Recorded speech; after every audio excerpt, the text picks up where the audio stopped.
এটা হচ্ছে থাইল্যান্ডের কাঁঠালের কুশ, ঠিক আছে। থাইল্যান্ডের কাঁঠালের কুশ 4 পিসের দাম এখন ইন্ডিয়ানের দাম প্রায় পড়বে প্রায় 130 টাকা, 130 টাকা প্রায়, হ্যাঁ 130 টাকা মতো পড়বে, 120 130 থাইল্যান্ডে। এখানে আনসিজনে পাওয়া যায়, এখানেও ইন্ডিয়ান হলে কত টাকা হবে জানাবেন।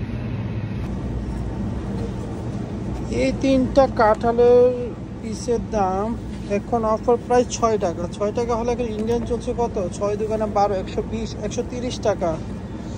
আর বাংলাদেশে প্রাইস হবে প্রায়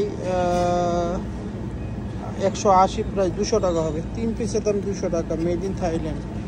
এখন আনসিজন, ঠিক আছে। ইন্ডিয়াতে মনে হয় না পাওয়া যাবে, বাংলাদেশে মনে হয় পাওয়া যাবে, এখানে এখনো পাওয়া যাচ্ছে কাঁঠাল, ঠিক আছে। 3-4 পিসের দাম থাকবে এখন ইন্ডিয়ান প্রাইস প্রায় 120 130 টাকার মতো পড়বে, ঠিক আছে। এখানে এত expensive item, made in Thailand.